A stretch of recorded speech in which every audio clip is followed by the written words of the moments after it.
Assalamualaikum Umi. Umi, terima kasih atas ilmunya. Saya punya unek-unek nih.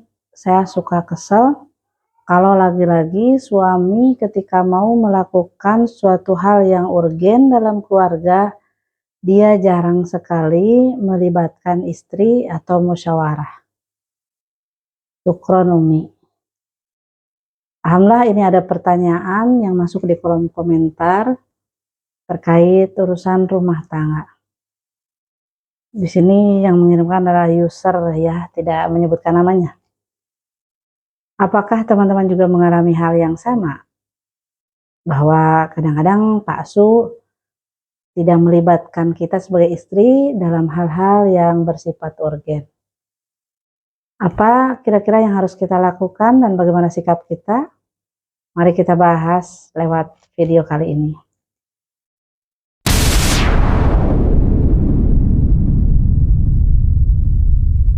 Assalamualaikum warahmatullahi wabarakatuh. Kabar sahabat Umi semuanya, semoga sehat walafiat ya, dalam kewarasan, dalam ketenangan dan keberlimpahan. Amin ya rabbal alamin. Sahabat Rumpi Umi semuanya yang dirahmati Allah, ada pertanyaan masuk dari seorang penyimak, mungkin subscriber Umi, terkait dengan masalah suaminya yang jarang melibatkan dia dalam memutuskan sesuatu perkara. Nah, memang ada beberapa karakter laki-laki yang seperti ini. Dia tidak melibatkan istri untuk mengambil keputusan. Padahal seharusnya karena istri itu adalah partner. Istri itu partner. Kita itu dinikahi bukan sebatas untuk penunggu rumah, untuk penjaga anak-anak saja. Tapi fungsi istri itu adalah partner, mitra ya, mitra hidup dalam mengarungi perjalanan hidup. Termasuk di dalamnya adalah mitra dalam mengambil setiap keputusan. Karena setiap keputusan yang diambil oleh seorang suami adalah keputusan yang akan pasti berdampak pada keluarganya, termasuk di dalamnya untuk istri dan untuk anak-anaknya. Idealnya seharusnya suami itu selalu melibatkan istrinya. Karena apa? Di balik keterlibatan istri, maka ada beberapa keuntungan yang akan didapat oleh seorang suami. Yang pertama, di saat istri tahu ada keputusan yang akan diambil oleh suaminya, maka pertama dia akan mendapati restu dari istri. Semua istri pasti akan merestui hal-hal baik yang akan dilakukan oleh suaminya. Tapi kadang-kadang memang beberapa suami sudah underestimate terhadap istrinya. Sudah ketakutan duluan sama istrinya. Belum apa-apa sudah menganggap ini nanti pasti nggak didukung. Padahal istri insya Allah siapapun itu akan mendukung setiap hal baik yang dilakukan suaminya. Mungkin caranya saja mengkomunikasikan ide atau keputusan itu harus dengan cara yang bisa dipahami oleh istri. Katakan semuanya bahwa suami memiliki rencana ini, mungkin konsekuensinya ini, goalsnya ini. Nah, sehingga istri itu nanti akan paham bahwa suaminya sedang melakukan sesuatu untuk dirinya dan anak-anaknya. Pertama akan disupport ya kalau istri tahu. Yang kedua, jika istri tahu dan mendukung, tentu istri akan memberikan support system yang terbaik. Bisa jadi dia memberikan ide lain, memberikan tambahan gagasan, atau dia membantu eksekusi. Jangan remehkan kemampuan perempuan ya dalam hal memberikan gagasan, juga mengeksekusi. Bahkan beberapa pencapaian dalam rumah tangga itu ada yang malah kuat didominasi sama ide-ide perempuan. Dan itu tidak masalah selama hal itu tidak memutarbalikkan wewenang itu. ide itu bisa dari siapa saja, yang mengeksekusi juga boleh siapa saja. Yang penting tetap bahwa pemimpin ada di dalam pundak laki-laki. Misalkan gini, di saat kita mengambil keputusan akan melakukan ekspansi dalam usaha, misalkan kita mau buka usaha baru nih. Nah, bisa jadi ide itu datang dari suami. Dia memiliki gambaran goals yang akan dia capai, nanti usahanya seperti apa, penjualannya seperti apa, omsetnya seperti apa, untungnya seperti apa. Nah, pada saat eksekusi kadang laki-laki itu bingung juga, butuh juga saran dan masukan dari perempuan, dari istrinya.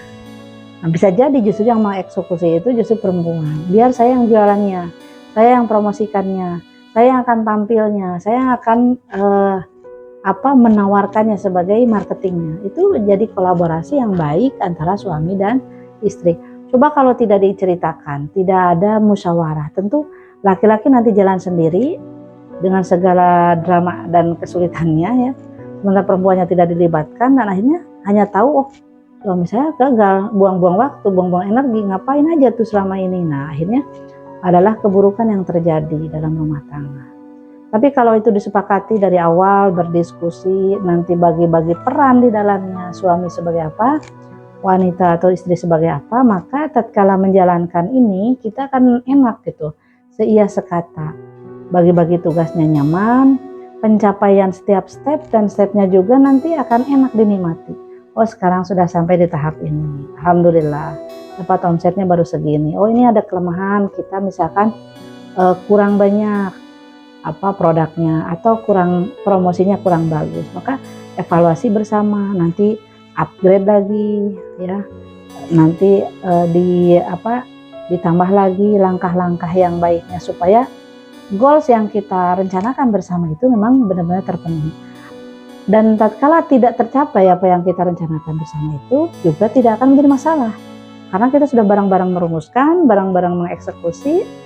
Adapun hasil juga nanti kita sama-sama kan sama-sama menjalaninya, tidak ada saling menyalahkan, kamu juga salah, kamu ini salah, karena itu sudah berdasarkan kesepakatan bareng-bareng, itu lebih enak.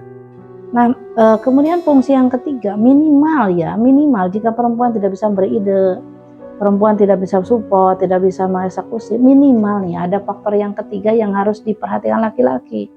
Minimal perempuan itu akan support dia dalam doanya. Nah, dan doa ini walaupun posisinya minimal ya, karena mungkin ini posisi yang paling lemah, justru ini yang paling dahsyat efeknya. Dengan restu istri, keputusan suami, nanti istri akan dukung dengan doa-doa malam.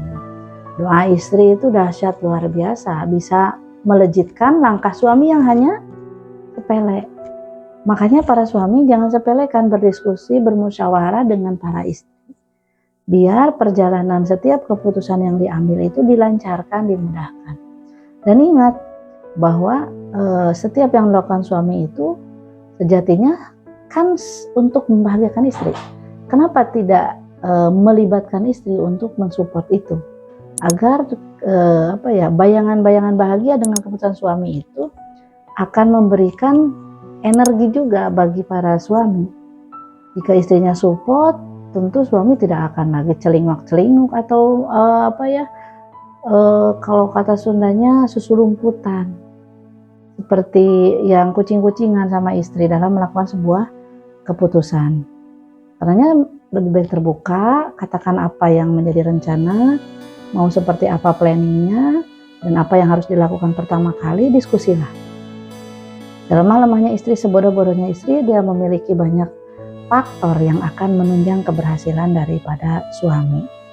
Lebih jika istrinya bisa eksekusi, memiliki ide-ide brilian, punya kesolehan hati yang bisa melangitkan doa, nah insya Allah keputusan Anda sebagai suami akan mudah untuk terwujud dan menjadikan keluarga Anda tambah bahagia. Nah, lalu bagaimana jika suaminya tidak seperti itu? Nah, para istri tidak ada salahnya membuka ruang untuk berdiskusi, menanyakan apa saja yang memang sedang dalam program para suami. Siapa tahu dengan kita membuka celah diskusi dengan cara yang santun dan baik, nanti para suami akan terbuka tentang apa yang sedang dalam pikirannya. Karena kadang-kadang suami itu harus dipancing terlebih dahulu. Dia tidak bisa ngomong mendahului. Ada ya beberapa karakter yang tidak bisa ngomong. Nah, kitalah tugasnya untuk memancing, untuk ngobrol. Tapi tentu saja dalam konteks yang rileks, yang santun, yang seolah-olah tidak bermaksud mencampuri urusannya. Gitu. Dan kalau hal itu terjadi berulang kali tanpa melibatkan istri, ada baiknya kita masing-masing berbicara secara serius ya, secara serius untuk mengevaluasi apa saja kekurangan dalam rumah tangga kita, perbaikan yang ingin dilakukan. Kalau tidak mampu berbicara berdua, mungkin bantu dengan orang ketiga yang berwibawa bagi dirinya sehingga dia bisa memahami kekeliruan-kekeliruannya. Tapi jangan sampai orang ketiga itu adalah orang-orang yang merusak daripada hubungan kita. Bisa kita bawa, kita ngobrol kepada orang-orang soleh, orang-orang yang rumah tangganya lebih harmonis, orang-orang yang berilmu, ya orang soleh, guru-guru kita. Seperti itu. Karena faktor komunikasi, diskusi bersama pasangan itu adalah hal mutlak yang harus ada dalam sebuah bahagia rumah tangga. Dan bagi para perempuan yang sedang mengalami hal ini, mohon diperkuat sabarnya. Insya Allah dengan memohon petunjuk kepada Allah, mohon dilembutkan hatinya para paksu ini agar mau ideal ya melibatkan istri dalam setiap langkah. Mudah-mudahan nanti lambat laun dilembutkan hatinya, disadarkan dengan cara apapun yang Allah kehendaki. Nah itu mudah-mudahan jawaban dari Umi bermanfaat ya. Boleh di tag kepada suaminya jika berkenan dan share kepada sahabat-sahabat, serta silahkan layangkan pertanyaan yang lain jika memang ada hal-hal yang harus kita bahas bersama. Terima kasih yang sudah bertanya, semoga ada manfaatnya. Jika tidak, silahkan lagi ditanyakan dan kita sharing bersama-sama di sini. Terima kasih. Assalamualaikum warahmatullahi wabarakatuh.